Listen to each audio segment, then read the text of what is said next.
বন্ধু আমার একটু কাজ আছে, থাক আমি তো ঘুরে আসি, ফোনটা রাখ।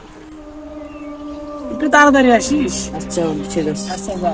বন্ধু তাহলে মোবাইলটা সাবধানে রাখিস। আচ্ছা যা, সাবধানে রাখ। বন্ধু ফোনটা তো দিয়া গেল, নি একটু চালাই। আমি তো পাসওয়ার্ড জানি না, পাসওয়ার্ড দিছে। আমি জানি বন্ধু। আচ্ছা নিয়ে খুলে দি, স্যার খুলে দি। এই নি, পাওয়া গেল। দেখি তোর কি মার দিতেছে, দেখছে না? পাসওয়ার্ডটা উঠছে। বন্ধু চার্জ কিন্তু কম আছে। না থাকে ও আর মোবাইল আমি জানি তা। আমার দেহের কথা আমরা দেখতেছি। স্যার এ বন্ধু তুমি মেলা ফোন না,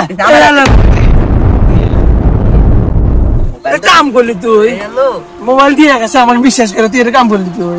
এ বন্ধু এই মোবাইল আমি কি চালু করবো? কর, চালু কর। এটা কাম করলি যে না না এই ডিসপ্লে গেছে, নিশ্চিত ডিসপ্লে গেছে মোবাইল। বন্ধু কামড়ে তো হওয়া গেল, এখন কি করি? হ্যাঁ রে, কামটা তো তুই করলি। এটা কাম করছিস তুই, এন অনেক আছে না, ডিসপ্লে গেল। আমি কি আচ্ছা থাক, আবার বাড়িতে কাম আছে। আমি কি কামড়ে তুই বাড়াচ্ছে না কাম তো গোটা দিয়েছি, নষ্ট তো করলাম আমি। কি যাও ও বুঝুক গা, আমার কি।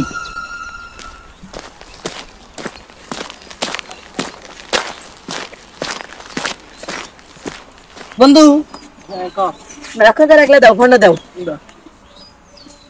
বন্ধু কি আছে বন্ধু? এবার কে আমি তো পাইলাম না বন্ধু, এ বসে কে? আমি তো পাইলাম না বন্ধু। তোমার সাথে ভালো দিয়ে গেলাম, তুমি বকরে হইলে। আসলে বন্ধু আমি করি নাই, এই কামটা ও করছি। ওকে ডো ওকে ওই যে আমার হাতে তো বসে আছে, ও করছি। মানে মোবাইল নিয়ে পাঁচটা করছি, করতে করতে ও এনে ফালা দিছিল, নষ্ট আছে, ডিসপ্লে আছে। আরে মোবাইলটা তো আমি তোমার কাছে দিয়ে গেছিলাম। বন্ধু তুমি কাম করলে বন্ধু, বাইরে আমি কি কমনি। ফোনটা বন্ধু আমার না বন্ধু, ফোনটা আমি বাইরে থেকে আনছিলাম। আমি যা করছিস করছিস, আমি থাক যাই। বন্ধু মানুষ টাকার কি কমো।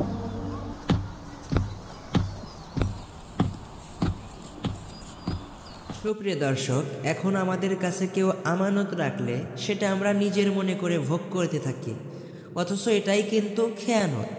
রাসূলুল্লাহ সাল্লাল্লাহু আলাইহি ওয়াসাল্লাম মুনাফিকের স্বভাবের মধ্যে আমানতের খেয়ানতকারীর কথাটাও বলেছেন। সেই জন্য সুপ্রিয় দর্শক, আমরা এই বিষয় থেকে অবশ্যই সতর্ক থাকবো, আর আমরা কখনোই আমানতের খেয়ানত করব না। আল্লাহ তাআলা আমাদেরকে আমানত রক্ষা করার তৌফিক দান করুন।